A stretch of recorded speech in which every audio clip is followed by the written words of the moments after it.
This episode intricately weaves multiple narratives across timelines and characters, revealing key insights and raising new questions surrounding Amanda Taylor's murder and the Cape Rock case. The storyline begins 12 days before Amanda's death, with her attempting to get John to speak about a book that seems central to the unfolding mystery.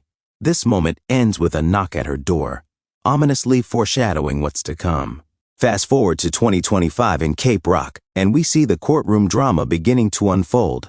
Beth Chaplin asks Brett Colby, the Queen's counsel, whether John is a suspect. He refuses to comment, indicating the sensitivity and complexity of the case. Meanwhile, multiple characters' personal lives are explored, offering deeper insight into their motivations and emotional states. One subplot follows Gretel Bauer, who wakes up in bed with Jasmine Tanner and Rowan Hennessy, indicating a night of uninhibited partying. The aftermath suggests confusion and concern about what happened, with Gretel experiencing anxiety and taking medication. Jasmine reassures her that nothing sexual occurred, emphasizing the chaotic but platonic nature of the night. Elsewhere, Andrew Retzis helps a disabled woman, Leah, offering a glimpse of his kindness and perhaps his desire for redemption or distraction.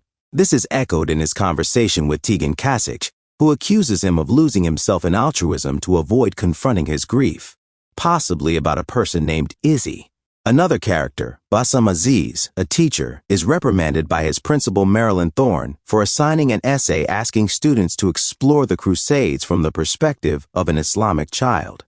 Though he argues it was a history assignment, she pressures him to resign to secure his daughter's scholarship, placing him in a moral and familial dilemma.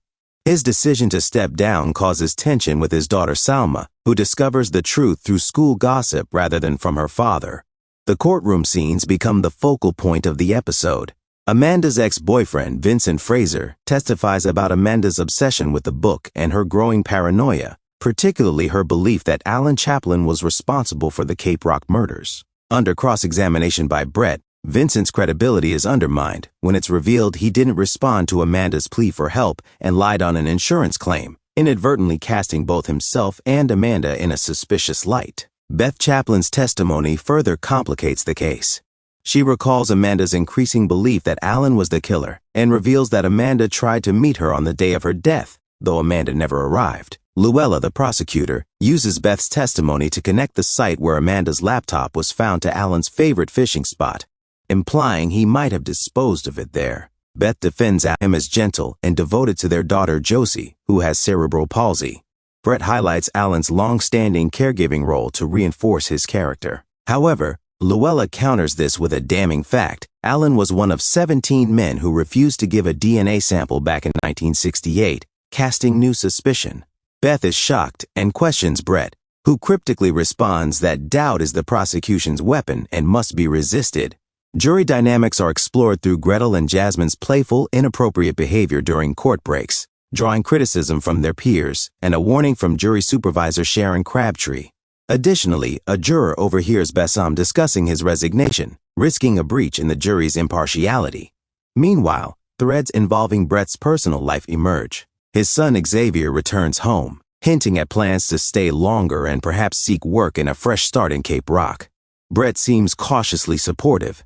The investigation deepens when Nina DeStasio informs Brett that Jonathan Myers, who has a history of domestic violence, was in Cape Rock during the original 1968 murders but was never questioned. This opens the door to a new potential suspect.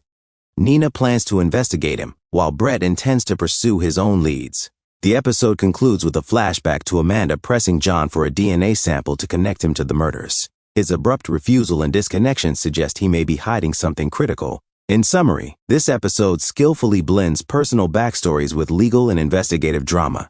As each character reveals more of their past and motivations, the mystery surrounding Amanda's murder and the Cape Rock killings intensifies. Themes of doubt, guilt, trust, and moral ambiguity run throughout, setting the stage for deeper revelations in the episodes to follow.